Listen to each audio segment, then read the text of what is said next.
අයිබෝවන් ඉතින් ආදරෙන් පිළිගන්නවතත් හිතමත අපේ YouTube නාලිකාවට ආදරෙන් ඔයාලා හැමෝම. ඉතින් ඔයාලට මතක ඇති අපේ කලින් වීඩියෝ එක රඹුක්කන ඉඳලා බලන ටනල් නම්බර් 9 ගාවට අපි ඔයාලට විස්තර අරන් ආවා තිට්ටා සිලිකුණාටු හින්දා දුම්රිය මාර්ගයට වෙච්ච ඒ අනතුරුදායක තත්ත්වයන් පිළිබඳව සහ දුම්රිය මාර්ගයට වෙච්ච හානි පිළිබඳව අපි ඔබට තොරතුරු අරගෙන ආවා. ඉතින් අද මේ වීඩියෝ එක අපි ලෑස්ති වෙන්නේ ටනල් නම්බර් 9 ගාව ඉඳන් කඩුගන්නාව දක්වා මොන වගේ දෙයක්ද දුම්රිය මාර්ගයට වෙලා තියෙන්නේ කියලා ඔයාලට කියන්න. ඉතින් මම දැන් ඉන්නේ ටනල් නම්බර් 9 මෙහා කෙළවරේ. ඔබට මතක ඇති ටනල් නම්බර් 9 එහා කෙළවර පස් කණ්ඩයක් වැඩලා සම්පූර්ණයෙන්ම බාහේ වැහිලා තමයි තිබ්බේ. ඉතින් අද අපි සූදානම් මෙතනින් එහාට දුම්රිය මාර්ගයට මොකද වෙලා තියෙන්නේ කියලා ඔයාලට කියන්න. ඉතින් දිගටම එකතු වෙන්න අපිත් එක්ක. අපි දැන් ටනල් නම්බර් 9 ගාව ඉඳන් කෙමෙන් දැන් ලන් වෙන්නේ වෙරළුගොල්ල දුම්රිය ස්ථානයේ ළඟට. ඉතින් වෙරළුගොල්ල දුම්රිය ස්ථානයේ ළඟ මේ වගේ නායමක් සිද්ධ වෙලා තියෙනවා. ඒ පස් කණ්ඩියත් ඉහළින් දැන් රේල් පාරට වැටලා තියෙනකොට තිබුණත් මේ වන විට දුම්රිය සේවකයන් විසින් මේ පස් කණ්ඩිය ඉවත් කරලා තියෙන ආකාරය තමයි ඔයාලට මේ බලා ගන්න පුළුවන්. ඉතින් ඉහළින් තමයි මේ නායමක් සිද්ධ වෙලා තියෙන්නේ. අපි ඔහොම යන් වෙරළුගොල්ල දුම්රිය ස්ථානයේ පැත්තට. පේන මානේ තමයි තියෙන්නේ දුම්රිය ස්ථානය.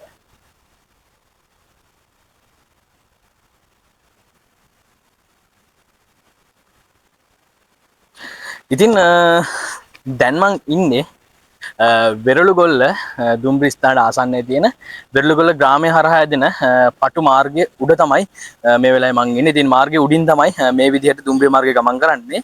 එතකොට කියන්න ඕනේ පහළ කඩුගන්නාව සිදු වූ නායම් නිසා මේ වෙනකොට මේ වෙරළුගොල්ල ප්‍රධාන මේ පටු මාර්ගයත් මේ වෙද්දී පහළින් අවහිර වෙලා තියෙනවා. ඉතින් ඔබට ඒ විදිහට බලා ගන්න පුළුවන් වෙන්නේ මේ මාර්ගයයි. ඉතින් අපේ මම හිතන්නේ කලින් හිතමුද අපේ වීඩියෝ එකත් මේ මාර්ගය ගැන විස්තර තියෙනවා. ඉතින් බලමු මේ වීඩියෝ කොටසකුත් අපිට එහා පැත්තෙන් බලා ගන්න පුළුවන්. අපි බලමු මෙතනම ගිහලා මොකක්ද මේ වීඩියෝ එකේ කොටස කියලා. හරි ඉතින් දැන් මම ඉන්නේ වෙරළුගොල්ල දුම්රිය ස්ථානයේ. ඉතින් අපි මෙතනින් අර පැත්තට තමයි යන්නේ මොන වගේ දෙයක්ද වෙලා තියෙන්නේ කියලා බලන්න. ඉතින් අපි ගිහින් බලමු මේ පැත්තේ මොන වගේ දෙයක්ද වෙලා තියෙන්නේ කියලා.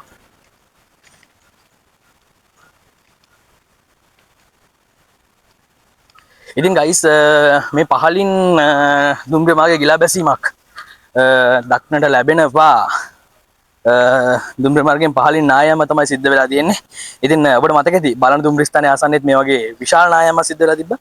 ඉතින් මේක නම් ඊතරම් බරපතල නැහැ. සුළු නායම තමයි සිද්ධ වෙලා තියෙන්නේ. නමුත් ඉතින් මෙය නැවත යථාර්ථයට පත් කරන්න දුම්රිය සේවකයන්ට ලොකු වෙහෙසක් දරන්න වෙයි. මොකද කෙටි ගැන ලොකු පහලට ලොකු නායම තමයි මේකෙත් සිද්ධ වෙලා තියෙන්නේ.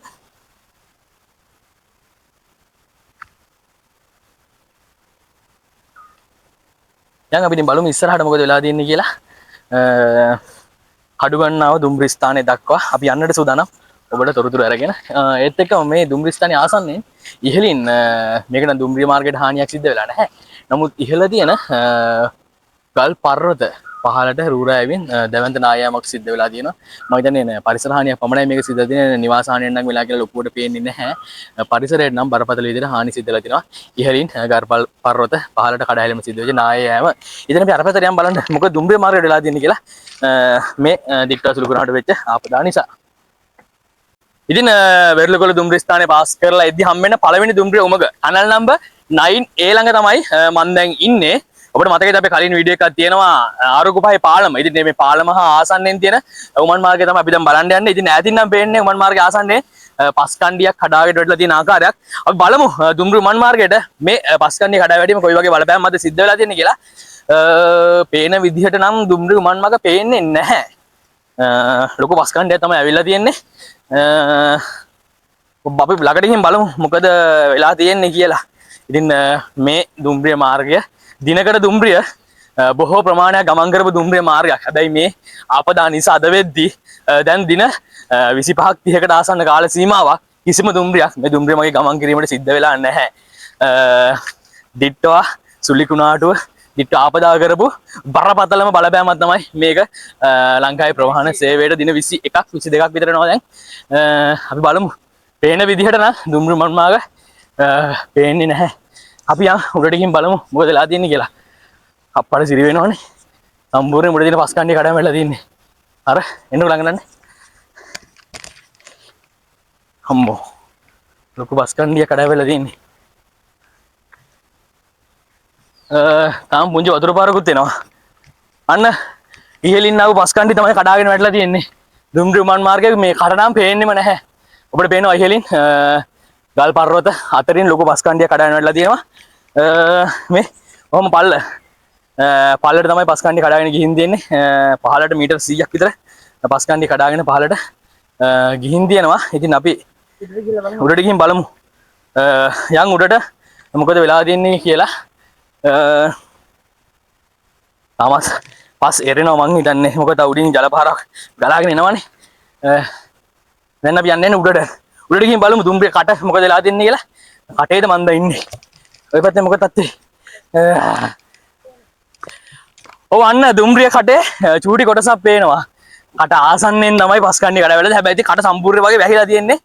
චූටි කොටස තමයි ඔයාලට පේන්නේ. පළට පොඩ බයිමුද? ඉතින් අපේ කැමරා මල්ලි කොහොම හරි පළට බහින්න තමයි යන්නේ. බලමු ඉතින්. පළට යන්න බැරි වෙන්නේ. ඉතින් ගයිස් ඔන්න පේනවනේ. පල්ල ඔය විදිහට තමයි දුම්රිය විමාන මාර්ග වැහිලා තියෙන්නේ. මේ පස් කණ්ඩිය කඩා වැටීම නිසා රේල් පාර පේන්නෙම නැහැ. පස් කණ්ඩියක් විතරයි ගිහින් තියෙන්නේ. හිතා ගන්න බෑ මේ වගේ පස් කණ්ඩියක් කොහොම ඉවත් කරන්න සිද්ධ වෙයි කියලා දුම්රිය දෙපාර්තමේන්තුවට සේවකයන්ට මාර කට්ටක් හඬ වෙයි. මේක අයින් කරන්න නම් කවදා මෙතනින් දුම්රියක් ගමන් කරයිද? ඉතින් තව ඉස්සරහට ලොකු අනතුරු වෙලා තියෙනවා. ඔබ දන්නවා බේරාදෙණියේ කළු පාලම ඒකත් හානි වෙලා තියෙන්නේ මේ දිට්ටුවා නිසා. අපි සූදානම් මේ පිළිවෙත ඔයාලට ඉස්සරහට වීඩියෝ එක අරගෙන එන්න. ඒ හින්දා දිගටම අපිත් එක්ක රැඳිලා ඉන්න. අපි යන් ඉතින් අර පැත්තට මොකද වෙලා තියෙන්නේ බලන්න. ওই විදිහට තමයි තලන් නම්බර් 9 එක ගාව පස් කණ්ඩිය කඩාවැල්ල මේ විදිහට දුම්රිය උමන් මාර්ගේ කට ගාව මේ විදිහට අපදාව සිද්ධ වෙලා තියෙන්නේ. ඉහළ පොල් ගස් පව වැද වැටලා තියෙනවා පල්ලට. හරි ඉතින් දැන් අපි අතන තනල් නම්බර් 9 එක දුම්රිය විමාන මාර්ගෙන් රේල් පාර දිගේ යන්න බැරි හින්දා ඊට මෙපිටින් තමයි යන්නේ. ඔයාලට මතක ඇති මේ ස්ථානය අර අපේ කලින් වීඩියෝ එකේ තිබ්බ ආරුක්කු පහේ පාලම. ඉතින් මේ ආරුක්කු පහේ පාලම මතින් තමයි අපි දැන් යන්නේ. මේ ස්ථානයෙන් කලින් දුම්රිය ගමන් කරලා තියෙනවා. ඉතින් මෙතන පොඩ්ඩක් පෙන්නයි යන්. මෙතන පල්ලේ තමයි මේ ඒකේ බැම්ම තමයි අපිට පේන්නේ. මෙතනින් පල්ලේ තමයි ආරුක්කු ටික පිහිටලා තියෙන්නේ. ඉතින් අපි අපිට තව ගොඩක් තැන් බලන්න යන්න තියෙන නිසා ඔබට මේ ගැන විස්තර කියන්න විදිහක් නැහැ. ඉතින් ආරාධනා කරන අපේ YouTube channel එකේ බලන්න කලින් වීඩියෝස් වල මේ ආරුක්කු පහේ පාලම ගැන තියෙනවා. ඔබට පුළුවන් අපේ channel එකට ගිහිල්ලා මේ ආරුක්කු පහේ පාලම බලන්න. ඉතින් අපි ඔහොමම යන් ඉස්සරහට මොකද අපි තව ගොඩක් තැන් බලන්න තියෙනවා. අපි යන් ඉස්සරහට මොකද වෙලා තියෙන්නේ කියලා අර පැත්තේ යන්න බැරි තමයි අපි මේ පැත්තෙන් යන්නේ. සර්පේද්ද වන්ද. අනේ රිලව්. අන්න ගයිස් බය කරා රිලව් ටිකක් ඉන්නවා. මේ දවස්වල කෝච් යන්න තියෙන මේ පැත්තේ අනසක වතුරන් ඉන්නේ. අපේ මෙන්න මේ රිලව් යාළුවෝ ටික. හයි. හයි. හායි හායි බයද කොහෙද යනවා මහරිල වෙකන ගිහලා එන්නද අවනේ අපි ඉස්සරහට ඉතින් ගයිස් ආරුක්කු පහේ පාලම් පැත්තෙන් ඇවිල්ලා ඔන්න ආයෙත් අපි දුම්රිය මාර්ගයට පිවිසෙන්නයි ලෑස්ති වෙන්නේ ඔන්න දැන් ඉතින් අපි දුම්රිය මාර්ගයට පිවිසුණා ඉතින් ඔන්න අර පැත්තෙන් ඔයාලට බලා ගන්න පුළුවන් අර ටනල් නම්බර් 9A මේ පැත්ත අර පැත්ත සම්පූර්ණයෙන්ම කට වැහිලා ඉඳලා මේ පැත්ත පට්ට අඳුරුයි. මම හිතන්නේ ඇතුළට යන්න බැරි වෙයි. මොකද අපි අවදානමක් ගන්න තියමු. මොකද මේ වගේ ගමන් අවදානම් ගමන් එහෙනම් ඔයාලටත් කියන්නේ මේ වගේ අවදානම් වැඩ කරන්න එපා. ඉතින් අපි ඒකින්ද අර පැත්තට යන්නේ නැහැ. අර ටනල් නම්බර් 9 මේ පැත්තකට. ඉතින් අපි අර පැත්තට කඩු ගන්නවා පැත්තට යමු. මොකද වෙලා තියෙන්නේ බලන්න. ඉතින් මේ පැත්ත පාළු ස්වභාවය තමයි දැන් අරගෙන තියෙන්නේ. අපි යන් ඉස්සරහට බලන්න. ගයිස් පේනවනේ මේ දවස්වල දුම්රිය මාර්ගයේ අයිතිකාරයෝ ටික අර යන්නේ රේල් මේ අං උඩට නගිනවා අපි එනවා දැකලා රිලව් ටික තමයි මේ දවස්වල දුම්රිය මාර්ගයේ අයිතිකාරයෝ ටික වෙලා තියෙන්නේ ඔන්න අපි එනවා දැකලා හැංගෙනවා නැත්නම් ඔච්චරලා හිටියේ දුම්රිය මාර්ගේ හරි ඉන්නේ අර ඉඩා ගයිස්ලා හරි ඉන්නේ ආ යනවා මෙන්න මේ දවස්වල අයිතිකාරයෝ අන්න හැංගෙනවා ආන් අයිතිකාරයෝ ඉතින් අර උඩත් ඉන්නවා මේ දවස්වල අයිතිකාරයෝ රිලා රජදහනක් වෙලා තියෙන්නේ ඉතින් ගයිස් ඔයාලට ඈතින් පේනව නේද ප්‍රධාන මාර්ගය මේ තමයි කොළඹ නුවර ප්‍රධාන මාර්ගයේ කඩු ගන්නා පහළ කඩු ගන්නා පසුගිය දවස්වල බරපතල නායම් රැසක් සිද්ධ වෙච්ච ඒ ස්ථානේ මේ වෙනකොට මාර්ග සංවර්ධන අධිකාරියෙන් පාරේ අදාළතට පත් කරන ආකාරයයි ඔය පේන්නේ අර වෙරළුගොල්ල දුම්රිය ස්ථානට පිවිසෙන මාර්ගය කලින් ගියව මතකද මේ මාර්ගය අවහිර වෙලා තියෙන්නේ කියලා. ඉතින් මේ අවහිර වීම තමයි යථාර්ථයට පත් කරන්නේ මහා මාර්ග අධිකාරිය එක්කලා ඒක තමයි ඔයාලට පේන්නේ. ඉතින් අපි හිතනවා ඉක්මනින්ම කඩු ගන්නා මාර්ගය හරි විදිහට යථාර්ථයට පත් වෙයි කියලා මේ වෙන සිදුවන වැඩත් එක්ක. හරි ඉතින් අපි දැන් පසු කරන්න සූදානම් වෙන්නේ ටනල් නම්බර් 10. ඉතින් පුංචි මොන් මාර්ගයක් තමයි මේක. ඉතින් මේකත් පසු කරලා තව කෙටි දුරක් යන්න ඕනේ කඩුගන්නාව දුම්රිය ස්ථානයේ පැත්තට. එයත්දී තවත් විශේෂ දෙයක් හම් වෙනවා. අපි බලමු මොකද විශේෂ දෙයක් කියලා යන් ඉස්සරහට. මේ ටනල් නම්බර් 10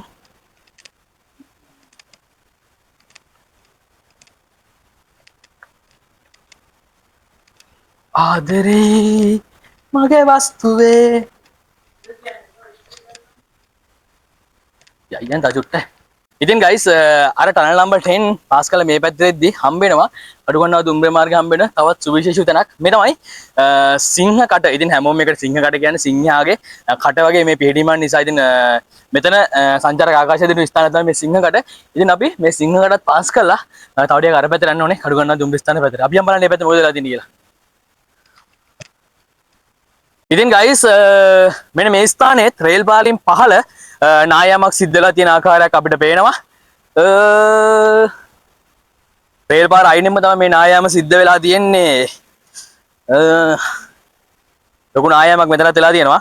ඉතින් ඔයාලට මේ විදිහට බලා ගන්න පුළුවන් මේ නායම.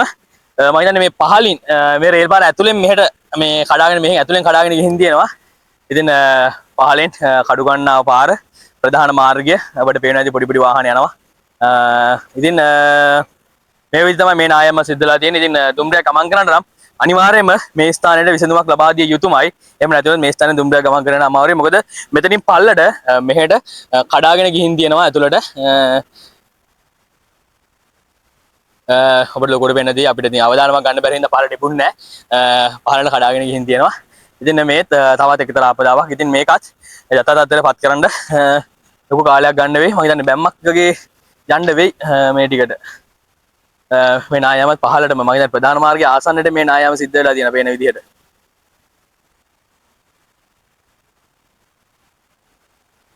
ඉතින් ගයිස් අපි දැන් ලෑස්ති වෙන්නේ රඹුක්කනේ ඉඳන් කඩුගන්නට හම්බෙන අන්තිම දුම්රිය උමන් මාර්ගය පසු කරන්නට. මේ තමයි ටනල් නම්බර් 11 11 දුම්රිය උමන් මාර්ගය. අපි යම් මේකත් පසු කළා. තව ටික දුරයි කඩුගන්නාව දුම්රිය ස්ථානයට.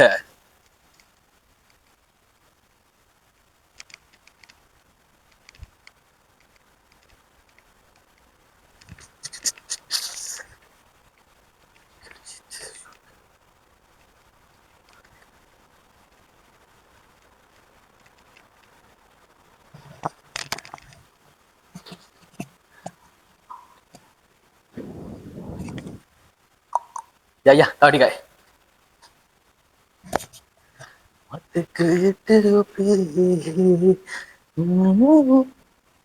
Hari ඉතින් මේ තමයි බලන ඉඳන් කඩුගන්නාවට එද්දී දුම්රිය මාර්ගයේ අපිට හම්බෙන අවසන් ආපදාව. ඉතින් හරියටම කඩුගන්නාව පොලිස් ස්ථානයේ ආසන්නයේ තමයි දුම්රිය මාර්ගයට මේ ආපදාව සිද්ධ වෙලා තියෙන්නේ. මේකත් ඉහළින් ගාව පස්කණ්ඩියක් දුම්රිය මාර්ගයට වැටිලා දුම්රිය මාර්ගය සම්පූර්ණයෙන්ම අවිහිලා තියෙන්නේ.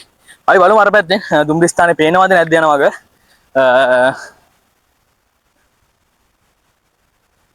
ඉතින් ඔව් එහා පැත්තෙන් දුම්රිය ස්ථානය පේනවා. අපි යන් මේ පැත්තට මේ ඉන්නේ. දැන් මේ දැන් දුම්රිය මාර්ගයේ උඩ. එතකොට ඔබට අර පැත්තෙන් දුම්රිය මාර්ගය පේනවා ඇති.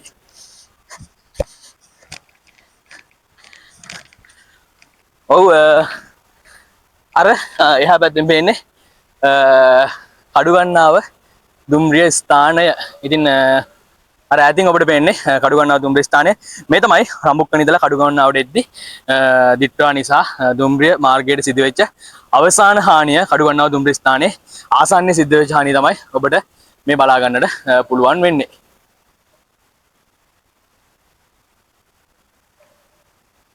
හරි ඉතින් රඹුක්කන දුම්රිය ස්ථානයේ ඉඳලා කඩුගන්නාව දුම්රිය ස්ථානය දක්වා මේ දිට්ටුවා සිරුකුණාටුව නිසා වෙච්ච ආපදාව දුම්රිය මාර්ගවලට සිදුවෙච්ච ආපදාවල තත්ත්වය ඔන්න විදිහට තමයි අපි අරගෙන ආවේ.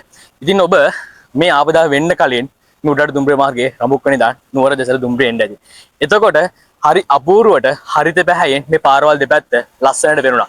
නමුත් දිට්ටුවා සිරුකුණාටුවෙන් පස්සේ බොහෝ තැන්වල අපිට බලන්න පුළුවන් උනේ හරිත තැන් නෙවෙයි පස් කඳු කඩා වැටිලා දුම්රිය මාර්ගය විනාශවට පත් වෙන අවස්ථාව තමයි අපිට බලා ගන්න හම්බුනේ. ඉතින් ඔබට මේ වගේ තේරෙනවා ඇති සබහාදහම කොතරම් කුරිරු වෙලාද දරුණු වෙලාද කියලා. මොහොතක් හිතන්න. ඇයි මේ තරම් සබහාදහම දරුණුනේ පුරුණුනේ? මේ වැරද්ද කාගේ අතේද? ඔබ මොහොතක් සිතන්න. ඉතින් එලෙස ඔබට හිතන්න කියලා ඉල්ලමින් අදට අපේ වීඩියෝ එකෙන් සමුගන්නවා. ආරාධනා කරනවා දිගටම හිතුමද අපිත් එක්ක රැඳිලා ඉන්න. තාමත් අපේ YouTube channel එක subscribe කරේ නැත්නම් දැන්ම ගිහින් subscribe කරන්න. අපි සූදානම් මේ වගේ වීඩියෝ රාශියක් ඉදිරියේදී ඔයාලා ළඟට අරගෙන එන්නට. ඉතින් ආරාධනා කරනවා සියලු දෙනාටම සබහාදහමත් රැකගෙන අපි ජීවත් වෙමු කියලා.